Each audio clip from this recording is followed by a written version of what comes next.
मुझे लगता है ब्रह्मचर्य की तरफ से हमारे समाज की दृष्टि हटती चली जा रही है। तो सबसे पहली बात, ब्रह्मचर्य क्या है? ब्रह्मचर्य एग्जैक्टली क्या है? ब्रह्मचर्य हमारे शरीर की ताकत है। तो ब्रह्मचर्य का फायदा क्या है? रात के 3:17 हैं और तुम अभी तक जगे हुए हो। क्यों? क्योंकि तुम थके नहीं हो, तुम बिखरे हुए हो। सिर्फ तुम ही नहीं, हर रात लाखों लड़के जागते हैं, मोबाइल की नीली रोशनी में डूबे हुए, कोई चैट्स में, कोई रील्स में और कोई उन चीजों में जो कोई नहीं देख सकता। तुम बोलते नहीं हो पर रोज खुद से एक वादा करते हो, बस आज आखिरी बार, कल से सब बदल दूंगा। लेकिन कल कभी आता ही नहीं। तुम्हें पता है तुम्हारी ताकत कहाँ है, तुम्हारे अंदर जो रोज बह जाती है। वीर्य में तुम्हारा आत्मबल था, पर आज वो मोबाइल की स्क्रीन में बह रहा है, बिना आवाज के। पर रुको, आज की रात अलग है, क्योंकि आज 90वां दिन है। हाँ, किसी का 90वां दिन, जहां उसने ना सिर्फ आदत छोड़ी बल्कि खुद को खोजा। आज उसने मोबाइल उठाया नहीं, उसने अपने गुनाहों का इतिहास देखा और मुस्कुराया, क्योंकि अब वो जीत रहा है। और यही वजह है कि तुम ये वीडियो देख रहे हो, क्योंकि तुम्हें अंदर से कुछ खींच लाया है।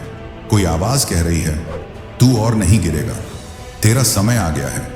तो अब रुक मत जाना, क्योंकि अब जो मैं बताने जा रहा हूं वो सिर्फ एक कहानी नहीं, वो भविष्य की भविष्यवाणी है। एक लड़का जो मिटने वाला था, कैसे बन गया एक जीता जागता अग्निकुंड, और कैसे 90 दिन की ब्रह्मचर्य तपस्या ने उसका भाग्य जला दिया और स्वर्ण बना दिया। एक लड़का जो मिटने वाला था, कैसे बन गया एक जीता जागता अग्निकुंड, और कैसे 90 दिन की ब्रह्मचर्य तपस्या ने उसका भाग्य जला दिया और स्वर्ण बना दिया। एक लड़का था राहुल, ना उसका बाप नेता था, ना उसके घर में ब्रॉडबैंड वाईफाई थी, ना 3 लाख का आईफोन था, पर एक सपना था, आग जैसी जलती हुई चाह, IAS बनकर अपनी मां के आंसू सुखाने की। राहुल का घर मिट्टी का था, लेकिन उसकी आंखों में इमारतें खड़ी होती थीं। दूसरे बच्चे खेलते थे, वो किताबों में डूबा रहता था, क्योंकि उसे पता था उसका वक्त कोई नहीं लाएगा, उसे खुद जाना होगा खींच के। पर फिर आया मोबाइल और साथ आया इंटरनेट का जंगल। शुरुआत में उसका इरादा नेक था, YouTube lectures, notes, UPSC tricks, पर धीरे धीरे एल्गोरिदम उसकी आत्मा तक पहुंच गया। राहुल एक रात पढ़ते पढ़ते थक गया और बिना कुछ सोचे स्क्रीन पर वो चला गया, जहां इंसान नहीं सिर्फ शैडोज होते हैं। उसे शर्म आई, अगले दिन गिल्ट हुआ, पर फिर से हुआ, फिर और फिर। अब ये आदत नहीं थी, ये एक लत थी। आंखें भारी, दिमाग सुस्त, चेहरे पर नूर गायब, और आत्मा जैसे किसी ने निकाल कर फेंक दी हो। उसकी मां बोली, बेटा इतनी थकावट क्यों रहती है तुझे? वो कुछ नहीं बोल पाया, क्योंकि उसे खुद से भी नफरत होने लगी थी। और उसी रात राहुल ने मोबाइल बंद किया, शीशे में खुद को देखा और एक आखिरी बार फूट फूट कर रो पड़ा। बस वहीं पुनर्जन्म हुआ। राहुल ने कसम खाई, अब नहीं, अब 90 दिन तक कोई बहाना नहीं। No PMO, no guilt, no lies. अब केवल तपस्या, अब युद्ध केवल खुद से। शुरुआत आसान नहीं थी, बॉडी तड़पती थी, माइंड चीखता था, पर हर रात राहुल लड़ता था और हर सुबह थोड़ा सा जीतता था। 7 दिन, 14 दिन, 21 दिन, अब वो मोबाइल का गुलाम नहीं था, अब वो अपने मन का राजा बन रहा था। लेकिन क्या राहुल वाकई 90 दिन पूरे कर पाया, या फिर ये ब्रह्मचर्य का युद्ध उससे उसकी आखिरी उम्मीद भी छीन ले गया? और तुम बताओ, अगर तुम्हारी जिंदगी भी ऐसी ही है तो तुम कब खुद से लड़ने की हिम्मत करोगे? अगले भाग में राहुल का युद्ध और तीखा होगा। क्या तुम उसकी अगली रात को सह सकोगे? कभी सोचा है, अगर तुम्हारे रूम के एक कोने में कैमरा हो जो सिर्फ शरीर नहीं आत्मा की हालत रिकॉर्ड करे, तो उसमें क्या दिखेगा? एक लड़का जिसका नाम था राहुल, कमरे में बंद, पर असल में वो एक युद्ध भूमि के बीचों बीच खड़ा था। ना तलवार थी, ना ढाल, बस एक ना थी जो हर हां को काट रही थी।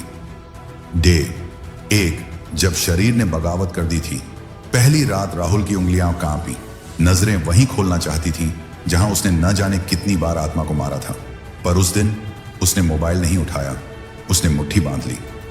डे 6, जब सपनों में राक्षस आए। उस रात सपने नहीं आए, वासना के राक्षस आए। राहुल जागा, कांपता हुआ। वो चीखना चाहता था, पर समझ गया अब यह तपस्या सच में शुरू हो गई है। डे 11, जब शरीर तप रहा था पर आत्मा मुस्कुरा रही थी। अब उसका शरीर जला हुआ महसूस करता था। आंखों के नीचे काले घेरे थे, पर भीतर कुछ कह रहा था, ये जख्म नहीं है, ये तप की रेखाएं हैं। डे 17, जब उसे पहला तेज महसूस हुआ। राहुल बैठा था, आंखें बंद। तभी भीतर कुछ उठा, न विचार न शब्द, बस एक गहरा प्रकाश। उसने आंखें खोली और पहली बार महसूस किया वो सिर्फ शरीर नहीं है, वो एक ऊर्जा है। ने उसके चेहरे पे कुछ देखा। अब लोग कहने लगे, इसके चेहरे पर कुछ है, ये लड़का अलग दिखता है। पर कोई नहीं जानता था राहुल हर रात रोता था और फिर खुद को जीतता था। हर दिन वो वीर्य नहीं बचा रहा था, वो अपने कर्मों को संचित कर रहा था, जैसे कोई आर्षी यज्ञ की आहुति दे रहा हो। हर रात एक बूंद ऊर्जा की बचाकर। डे 30, आत्मा से पहली बातचीत। उस दिन राहुल ने सिर्फ एक लाइन लिखी, अब मैं दुनिया से नहीं लड़ रहा, मैं अपने भीतर के ब्रह्मांड को समझ रहा हूं। अब मोबाइल एक खिलौना लगने लगा था और ब्रह्मचर्य एक ब्रह्मास्त्र। लोग सोचते हैं ब्रह्मचर्य बस सेक्स रोकना है, पर सच्चाई ये है, ये उस वीर्य को बचाना है जिसमें तुम्हारा भविष्य लिखा है। पर सवाल ये नहीं है कि राहुल कितना बदल गया। सवाल ये है कि जब सब कुछ ठीक चल रहा हो तब क्या करोगे। जब अचानक कोई लड़की तुम्हारे पास आकर कहे, मुझे तुमसे कुछ कहना है अकेले में, क्या तब भी ब्रह्मचर्य बचेगा, या तब तुम समझ पाओगे असली परीक्षा तो अब शुरू हुई है। जब कोई आदमी 30 दिन, 60 दिन, 90 दिन तक अपने बीज की रक्षा करता है तो बाहर कुछ नहीं दिखता, पर अंदर एक नया ब्रह्मांड जन्म ले रहा होता है।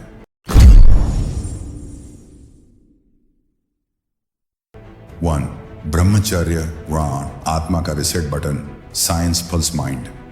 हर बार जब तुम अश्लील सामग्री देखते हो, तुम्हारा दिमाग सुपर नॉर्मल स्टिमुलेशन से झुलस जाता है। डोपामीन इतना ऊपर चला जाता है कि असली चीजें, किताबें, मां की ममता, ध्यान, सब बोरिंग लगने लगता है। पर राहुल ने जब 21 दिन तक संयम रखा, उसका दिमाग फिर से इंसान बनने लगा। अब उसे छोटी छोटी बातें भी अलौकिक लगती थी, क्योंकि उसका माइंड रीसेट हो चुका था।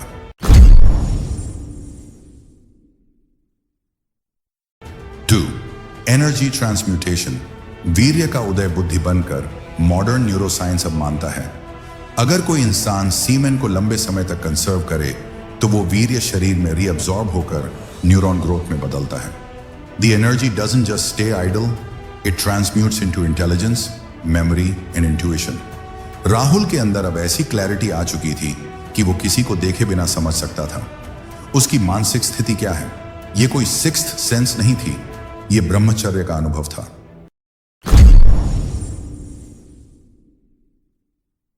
3, वीर्य, concentrated life force, spiritual core, brain low spiritual tone.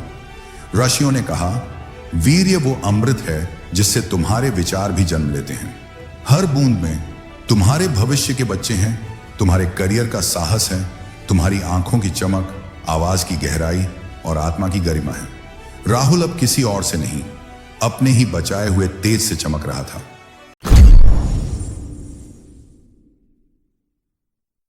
4, testosterone. Truth, विज्ञान की सबसे खतरनाक बात। लेटेस्ट स्टडीज कहती हैं पीएमओ एक बार करने के बाद भी टेस्टोस्टेरोन 24 घंटे तक गिरा रहता है, और अगर लगातार करो तो इंसान डिसीजन लेने लायक भी नहीं बचता। अब सोच, राहुल ने 30 दिन, 60 दिन, 90 दिन तक उस एनर्जी को एकत्र किया। नतीजा, उसका शरीर अब जिम नहीं गया, पर वो खुद एक महायोद्धा लगने लगा।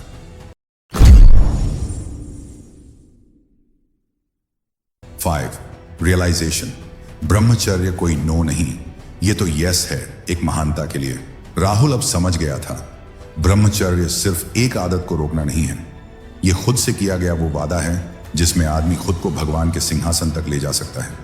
जब राहुल बैठा ध्यान में और उसकी रीढ़ से एक गर्म ऊर्जा उठी जो मस्तिष्क तक गई, तो उसने सिर्फ रोशनी नहीं देखी, उसने खुद को देखा अग्नि के रूप में।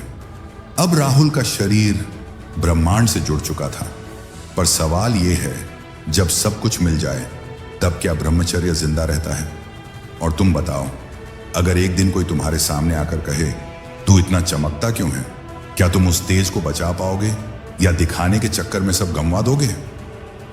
90 दिन, हर दिन एक तपस्या, हर रात एक जंग। और अब जब राहुल ब्रह्मचर्य के शिखर पर था, तभी आई सबसे खतरनाक परीक्षा। दिन था सोमवार, रात को 11:43।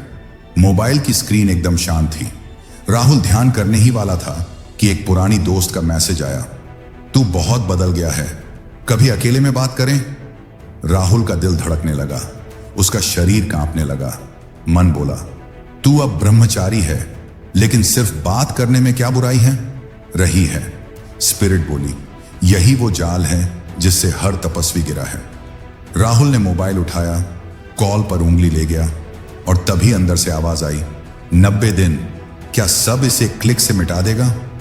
उसने मोबाइल बंद कर दिया, अपने घुटनों पर बैठ गया और बस रोने लगा, क्योंकि उसे समझ आया, मेरे जीवन की सबसे बड़ी परीक्षा कोई लड़की नहीं, मेरे अंदर की भूख है। और उसी रात राहुल ने खुद से एक वादा किया, मैं अब साधारण नहीं रहूंगा, मुझे महान बनना है और महानता कभी एक क्लिक में नहीं मिलती।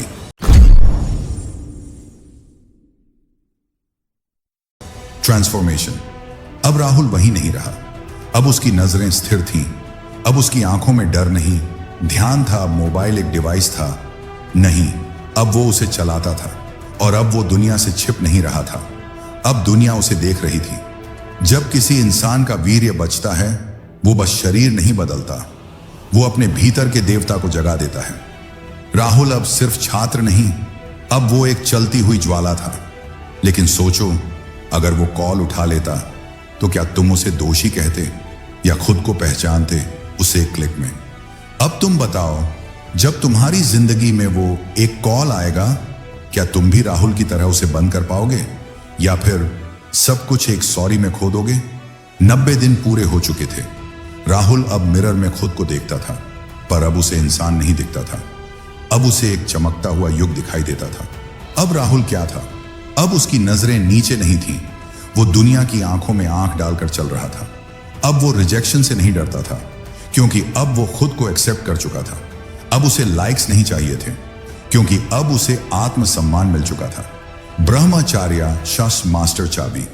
अगर कोई पूछे, राहुल तू इतना बदल कैसे गया, तो उसका जवाब सिर्फ एक होता, मैंने बस खुद को बेचना बंद कर दिया। हर दिन का ब्रह्मचर्य एक नई इमारत की ईंट था, हर दिन का संयम एक नई दुनिया का बीज। तुम गरीब हो, कोई बात नहीं, पर अगर तुम हर रोज अपने वीर्य को बहा रहे हो, तो तुम खुद अपनी गरीबी के जिम्मेदार हो। यह दुनिया पैसे से नहीं चलती, शक्ति से चलती है, और तुम्हारे भीतर की सबसे शुद्ध शक्ति है ब्रह्मचार्य। एक चाय वाले का राजपट। स्वामी विवेकानंद ने कहा था, ब्रह्मचर्य के बिना कोई महान नहीं बन सकता। यह वही शक्ति है जो एक गरीब लड़के को सन्यासी बनाती है, जो एक चाय बेचने वाले को प्रधानमंत्री बनाती है, और जो तुम्हें इस दुनिया में अमिट छाप छोड़ने वाला इंसान बना सकती है। राहुल अब लोगों को जवाब नहीं देता था, अब वो उन्हें जवाब बनकर जी रहा था। हर दिन वो एक सवाल पूछता था खुद से, क्या मैंने आज अपने भीतर की ज्वाला को जिंदा रखा? और फिर वो लड़ता, हर विचार से, हर इच्छा से, हर मोह से, क्योंकि वो जानता था सिर्फ एक गलती उसे वापस अधर में फेंक सकती है। तो उठो, लड़ो, सिर्फ 3 महीने दो इस पवित्र युद्ध को, फिर देखो कौन रोकता है तुम्हें। तुम्हारा टाइम आएगा जब तुम टाइम को हिला दोगे। ये सिर्फ एक वीडियो नहीं थी, ये एक शुरुआत थी तुम्हारे नए जीवन की। अब सवाल ये है, ब्रायन धीमे विस्पर में, 90 दिन बाद राहुल एक नया इंसान बन गया। अब सवाल ये नहीं है कि वो बदल गया, सवाल ये है, क्या अब तुम अपनी कहानी शुरू करोगे या फिर अगले 90 दिन भी उसी अंधेरे में बीतने दोगे? अब तू सोच रहा होगा, क्या ये बस एक YouTube वीडियो थी? नहीं भाई, ये तो सिर्फ आवाज थी। असली युद्ध अब शुरू होगा। तू अकेला नहीं है, तेरे जैसे हजारों लड़के इस ब्रह्मचर्य युद्ध में उतर चुके हैं, अपनी वासना, कमजोरी और आदतों से लड़ने। अब तेरा नंबर है, नीचे डिस्क्रिप्शन में एक वॉरियर चैलेंज का लिंक है, जहां से तू ऑफिशियली जुड़ सकता है ब्रह्मचार्य वॉरियर सेना में अपना नाम दर्ज कर टारगेट चुन। 30, 60 या 90 दिन और शुरू कर तेरा पवित्र युद्ध। क्या मिलेगा? पहले, दूसरे, तीसरे आने वालों को मिलेंगे हजारों के प्राइजेस, लेकिन असली इनाम तेरी आत्मा बोलेगी, अब मैं जाग चुका हूं। मत सोच, बस चल पड़। तू हारेगा नहीं अगर आज उठ खड़ा हुआ। डिस्क्रिप्शन में लिंक पड़ा है, क्लिक कर, फॉर्म भर और अगला ब्रह्मचारी योद्धा बन जा, इस युग का अग्निवीर। और अब एक आखिरी सवाल, जब सब तुझे छोड़ दें, क्या तू फिर भी ब्रह्मचर्य का दीपक जलाकर अंधेरे में चल पाएगा, या फिर जैसे बाकी सब बहे हैं तू भी बह जाएगा?